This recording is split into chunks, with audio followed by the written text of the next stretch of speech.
Bonsoir à toutes et à tous, lundi 24 février, il est l'heure de l'info. Elles sont essentielles à notre environnement mais restent encore trop méconnues. Les zones humides étaient à l'honneur ce week-end au lac du Der. À Mauvage, dans la Meuse, une page se tourne. La municipalité a décidé de redonner vie à une ancienne école en y installant la mairie. Explication dans ce journal. Comme chaque lundi, on fait le tour des terrains pour l'Infosport. Gaël sera avec nous en fin d'édition pour nous parler notamment du derby foot entre Marne-Aval et Chauron.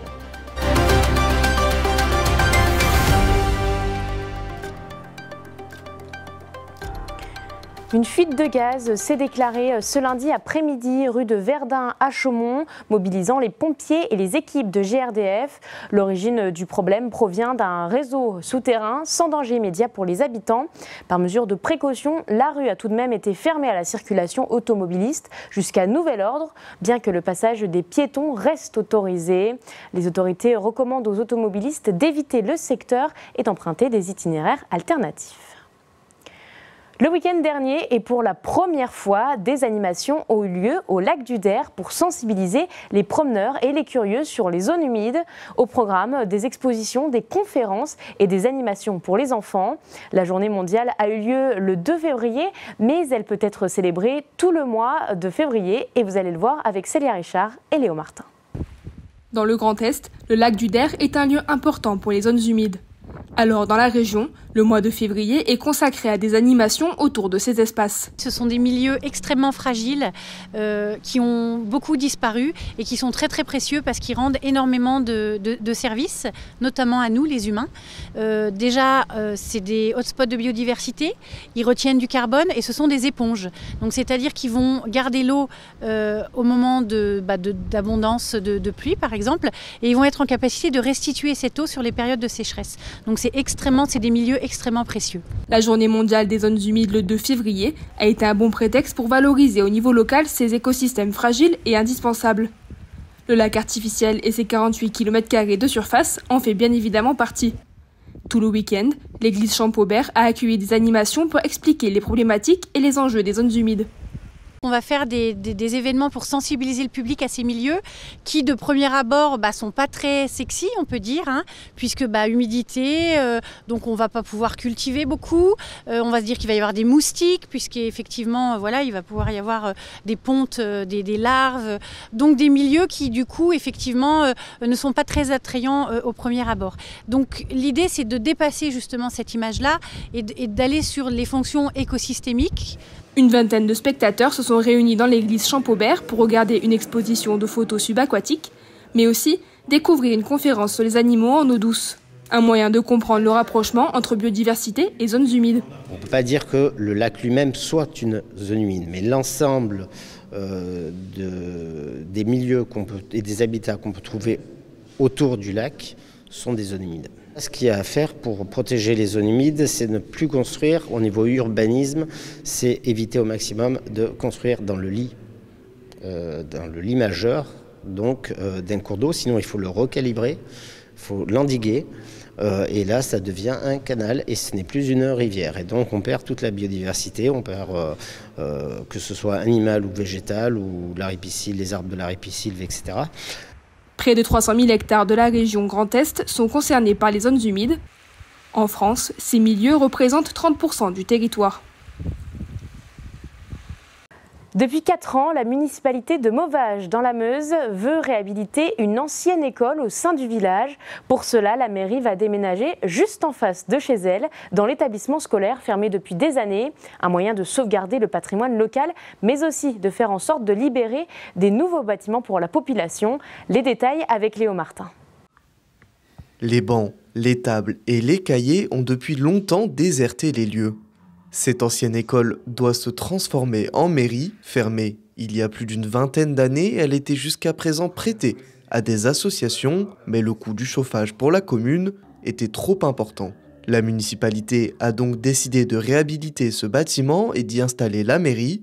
Une décision logique car l'hôtel de ville était vétuste. On avait une mairie qui était pas aux normes.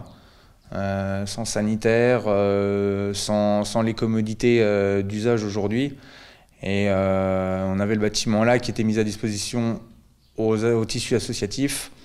Et on a fait le choix, l'équipe communale et l'équipe municipale et moi-même ont fait le choix de transférer les actifs de la mairie ici, de manière à avoir un outil plus performant et plus adéquate à l'avenue des administrés. Donc il y a ici 2 salles, 2 ambiances, comme on dit.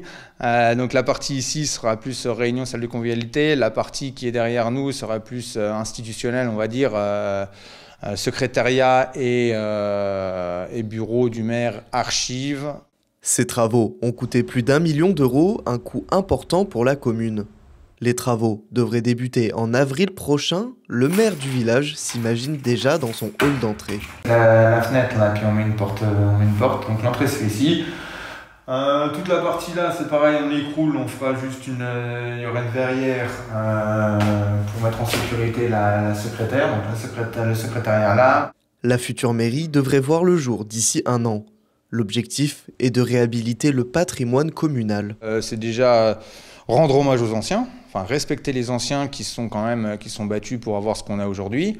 La réorganisation du parc bâti, oui, elle est nécessaire, il faut l'optimiser, on n'a pas le choix. Et oui, c'est important pour l'équipe municipale, mais c'est aussi important pour les administrés de voir un petit peu qu'on laisse pas dépérir les bâtiments publics. On devrait transformer l'ancienne mairie pour en faire 4 logements handicapés, dédiés aux personnes à mobilité réduite. Parce que je pars du principe que je préfère, alors c'est pas méchant ce que je dis, c'est pas péjoratif non plus, je préfère voir vieillir mes petits vieux ici plutôt qu'en maison de retraite. Le déménagement ne devrait pas être très long, l'ancienne mairie est située juste en face de la nouvelle. On est lundi et il est l'heure de l'Infosport.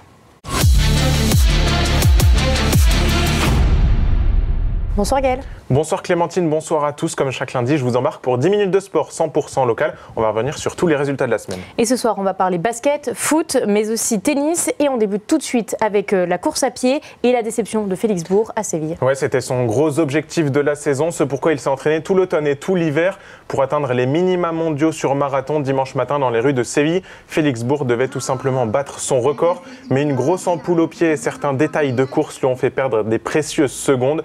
Au bout de l'effort, il boucle finalement le parcours en 2h07 à 18 secondes de son record personnel. 8e de la course et premier français, mais insuffisant donc pour espérer la qualification aux mondiaux. On l'écoute après cette désillusion. Ouais, beaucoup de déception parce que c'est vrai que quand tu fais une prépa pratiquement parfaite pendant 3 mois et tu te prépares avec cet objectif principal, ça fait jamais plaisir de pas remplir finalement l'objectif chronométrique et de valider à laquelle pour le championnat du monde.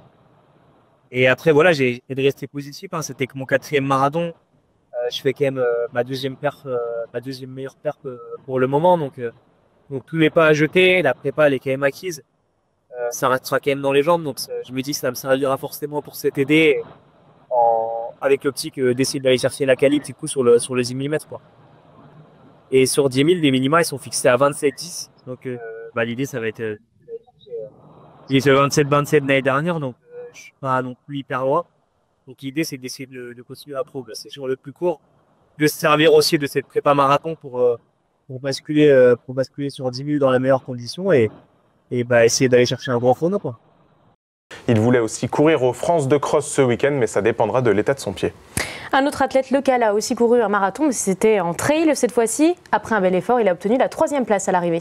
Oui, c'est le bragard Teddy Colombe qui était du côté de Bogny-sur-Meuse dans les Ardennes ce dimanche pour Lemon Trail, un événement trail qui prend de l'ampleur chaque année.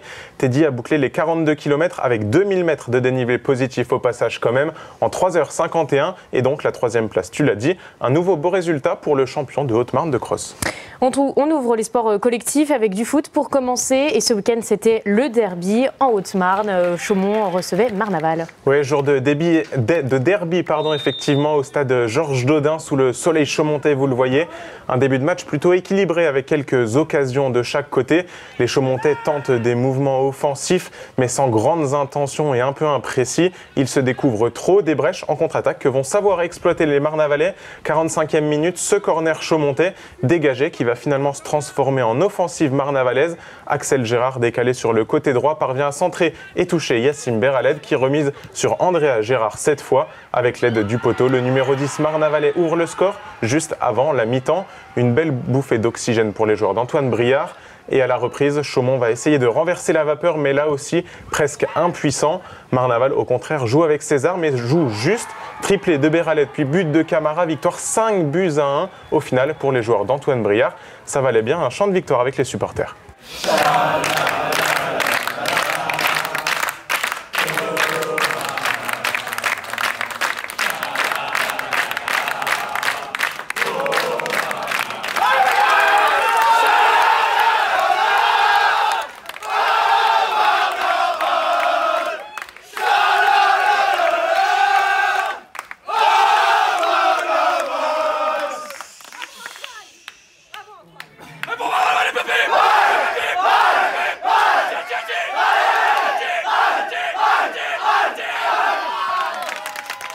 Des belles images de joie, on écoute les Marnavalais au micro, à commencer par le triple buteur du jour. C'est une fierté, c'est un soulagement, c'est du travail. Ça fait, moi, mon cas personnel, ça fait longtemps que je n'ai pas marqué. Et non, franchement, ça fait plaisir et on va essayer de rester sur la même dynamique pour les prochains matchs, parce que la saison est encore longue. On a un match à aller chercher et là, c'est le début d'une grande, comme on dit, une grande aventure, une grande fin de saison. C'est toujours un plaisir de venir gagner à Chaumont comme eux, ils sont venus gagner chez nous au match aller. Là en plus on en met 5. On sort déjà d'un match en Coupe Grand Est, on avait déjà gagné 5-1 aussi. Donc on confirme, là, c'est toujours bien de gagner 5-1, là on confirme en plus et surtout, enfin, voilà, comme je vous dis, en mettre 5, c'est pas tous les week-ends qu'on met 5 buts. D'autant plus nous, qu'en début de saison, je crois qu'on n'est pas loin d'avoir fait le même nombre de buts sur tous les matchs en un seul match. Donc c'est très bien, le relâchement, et c'est vrai que ça fait une grosse bouffée d'oxygène quand on va à la douche. Côté Chaumontais, au contraire, c'était un peu la soupe à la grimace. Après un excellent début de saison, pourtant, les joueurs de Simon Giraud enchaînent les prestations en dents de scie, surtout depuis l'hiver. On écoute le coach Chaumontais. La prestation reflète le score, comme on dit. C'était bizarre. On aimerait comprendre, on va essayer de réfléchir à tout ça, à tête reposée, pour essayer de comprendre le non-match un petit peu, même si on a essayé de réagir. Il y a eu des intentions, mais on a pris... Je ne sais pas trop, c'est difficile à expliquer. Dès qu'on passe un peu à travers, on le paye cher. En ce moment, c'est ça depuis la reprise, quoi. Dès qu'on n'est pas dedans à 100%, on n'arrive pas à avoir ce ressort pour remettre un petit peu tout dans le bon chemin. Donc, nous, on va essayer de trouver un levier pour couper court à ça, pour essayer d'inverser cette tendance. Et pour clore cette page football, à noter que l'USC Clairon à domicile n'a pu faire mieux qu'un match nul, un but partout, c'était face à Saint-Mézières. Chaumont en foot est dans le dur, mais Chaumont en volley, là, ça cartonne. Oui, exactement. Vendredi soir, dans un duel entre les deux meilleures formations françaises du moment, le CVB 52 a dominé Montpellier 3-7-1. Et grâce à ces 3 points, les Chaumontais piquent la place de leader à leurs adversaires du soir. Ce que vous voyez là, c'est la balle de match. À 4 journées de la fin de saison, le CVB montre qu'il est plutôt en forme et ils devront l'être encore plus fois 100 mercredi soir en Italie, puisque les CVBistes jouent leur match retour du quart de finale de Coupe d'Europe face à Trent. Dominés 3-1 à l'aller, les Chaumontais doivent sortir tout simplement le match de leur vie s'ils veulent rêver d'une demi-finale. C'est mercredi soir à 20h30. En basket, à Vitry-le-François, le championnat reprenait à domicile, mais ça ne s'est pas passé comme prévu, Gaël. Non, pourtant, tout avait bien débuté pour la Gauloise, pour les Marnais dans ce derby, là aussi. Champardonnais face aux Aubois de Saint-André-les-Vergers. La Gauloise prend le match par le bon bout et prend rapidement quelques longueurs d'avance pour mener jusqu'à 7 points à la mi-temps. Mais ça va se gâter en deuxième période et surtout dans le dernier quart-temps. Des attaques moins précises qui débouchent sur des pertes de balles et des contre-attaques auboises, ce qui permet à Saint-André de recoller et même de passer devant. Un dernier shoot Vitria, vous allez le voir, aurait pu aboutir à un match nul. Mais finalement, victoire 94-91 de Saint-André, décevant pour les joueurs de David Dugimon. C'est une défaite frustrante. Après, ils n'ont pas volé leur victoire, ils l'ont mérité. Ils ont été meilleurs que nous, un petit peu plus solidaires. C'est juste notre prestation qui fait qu'on les a laissés espérer, passer devant. Ils se sont battus, ils n'ont rien lâché, ils ont gagné. On a par moments, 3e quart-temps et même 4e quart-temps, on ne se passait pas la balle, on n'était pas dans les bons espaces et tout ça. Donc on ne pouvait pas être performant. C'est certainement la défaite de trop pour la Gauloise qui espérait monter en National 2. Reste maintenant à finir dignement la saison pour préparer déjà la prochaine. Un mot de handball pour finir avec les sports collectifs et des nouvelles de la Francoise, Lilou Pinta. Ouais, tout va bien pour notre Haut-Marnaise du côté de Dijon. Brillante 3e du championnat, les Dijonnaises se sont qualifiées dimanche soir en quart de finale de Ligue européenne, la petite Ligue des champions. En Pologne, elles devaient gagner de 2 buts, elles l'ont fait de 8, dont 5 de Lilou. La prochaine étape pour les quarts de finale, ce sera face à une équipe allemande. On revient un peu plus proche de chez nous avec un événement majeur qui se prépare à Saint-Dizier, c'est le tournoi international de tennis. Oui, c'est le plus gros tournoi tennis de la région puisque sont attendus des joueurs professionnels de toute la planète. Ce tournoi ITF M25, un tournoi de 3e division internationale, souvent utilisé comme tremplin par les joueurs pour atteindre les 100e, 200e places mondiales. Cette année, c'est la 29e édition déjà, symbole de la longévité et du succès, on peut le dire, de l'épreuve bragarde. On écoute l'organisateur principal du tournoi. On espère déjà avoir un plateau de sportifs et de joueurs très, très important en termes de niveau, comme tous les ans. Bon, l'année dernière, on a été gâtés, on espère être aussi bien gâtés. On essaye toujours, ce qu'on disait là, c'est de pouvoir accueillir correctement les joueurs, les arbitres, tous les protagonistes du tennis. On essaye de faire une fête du tennis, que ça se passe dans de bonnes conditions, aussi bien au niveau de l'ambiance qu'au niveau des matériels. Pour ceux qui aiment bien le tennis, les sports de raquettes, oui, c'est une chance. Quand on voit les joueurs qui sont passés, on sait que Harold Maillot, qui était champion du monde junior, son gars qui a gagné, Goffin, tout ça, c'est des joueurs qui ont quand même fait des finales de Grand Chelem et donc qui sont passés avant ici. Rendez-vous donc du 24 au 31 mars prochain pour admirer le spectacle. Le rendez-vous de la semaine pour finir, Gaël, c'est quoi?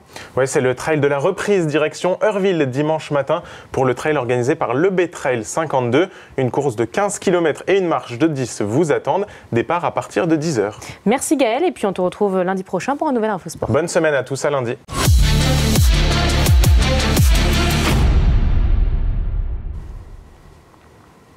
C'est la fin de votre édition. Merci de nous avoir suivis. Tout de suite, la météo. L'information continue sur puissancetélévision.fr. Bonne soirée.